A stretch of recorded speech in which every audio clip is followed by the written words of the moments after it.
बिना पास्ता के भी पास्ता बना सकते हो अगर आप शिद्दत से चाहते हो। नहीं, सच्ची कह रहा हूँ, आज ही मैंने बनाया। बस आपको करना क्या है कि 1 कप मैदा लेना है, जिसमें डालना है नमक, और फिर मैदा और नमक को साथ में मिला लो। फिर थोड़ा सा पानी भी डाल दे रहा हूँ, और थोड़ा थोड़ा पानी डालकर इसे इस तरह से गूंथ लो। उसके बाद मैंने क्या किया है कि टमाटर पे ना इस तरह से कट लगा दिया है, और एक बर्तन में डाल दे रहा हूँ बहुत सारा पानी। और पानी डालने के बाद गैस चालू करके वो जो टमाटर पे कट लगाया था ना, अब इसे एक एक करके डाल दो। हाँ, तो मैंने 3 टमाटर पे कट लगाया था, और वो जो मैदा को गूंथ दिया था, अब उसे ना दोबारा एक बार मेट कर लो, और कर लो 3 हिस्से में। फिर 3 हिस्से में करने के बाद अब इसे ना इस तरह से करके पेड़ा बना दो। और फिर पेड़ा बनाने के बाद अब इसमें थोड़ा बहुत सूखा आटा डाल दो, और सूखा आटा डालने के बाद इसे रोटी की तरह बेल लो। हाँ, रोटी की तरह पतला बेल लेना, और फिर रोटी की तरह बेलने के बाद अब एक के ऊपर एक इसे रख दो। और हाँ, बीच बीच में ना थोड़ा थोड़ा सूखा मैदा भी डालते रहना। और फिर इसे एक के ऊपर एक तीनों को रखने के बाद अब इसके एजेस को काट के हटा दो। और फिर इस तरह से काटने के बाद ऊपर से थोड़ा सा सूखा मैदा डालकर इसे आप इस तरह से फोल्ड भी कर लो। और फोल्ड करने के बाद बड़े हल्के हल्के हाथों से इस तरह से काट लो।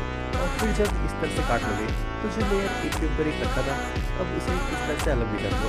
और सबको अलग करने के बाद क्या करना है कि जो कट लगे हुए 3 टमाटर को डालते इसमें, और उनके छिलके भी अलग हो गए हैं, तो अब इसे निकाल लो। फिर उसी बर्तन में दोबारा से बहुत सारा पानी ले लो, और पानी डालकर पानी को उबलने दो। और जब पानी उबलना शुरू हो जाए तो वो जो मैदा को काट लिया था, अब उसे डाल दो।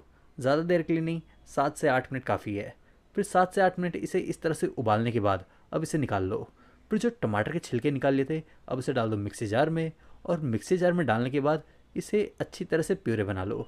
उसके बाद क्या करना है, ले लो एक पैन में डाल दो 2 चम्मच तेल, थोड़ा सा बटर भी डाल दे रहा हूँ, और बारीक कटा हुआ लहसुन। फिर लहसुन को अच्छी तरह से पका लो, और लहसुन पकने के बाद डाल दो बहुत थोड़ा सा अदरक, आधा चम्मच काफ़ी रहेगा। फिर अपने टेस्ट के हिसाब से हरी मिर्च भी डाल देना।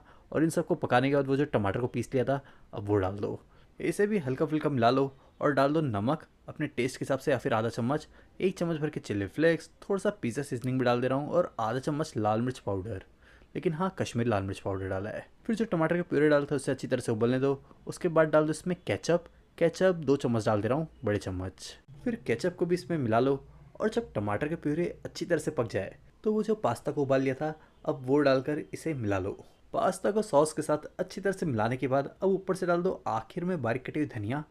और फिर धनिया को भी मिलाने के बाद अब इसे निकाल लो, गरम गरम खा लो। रेसिपी अच्छी लगी तो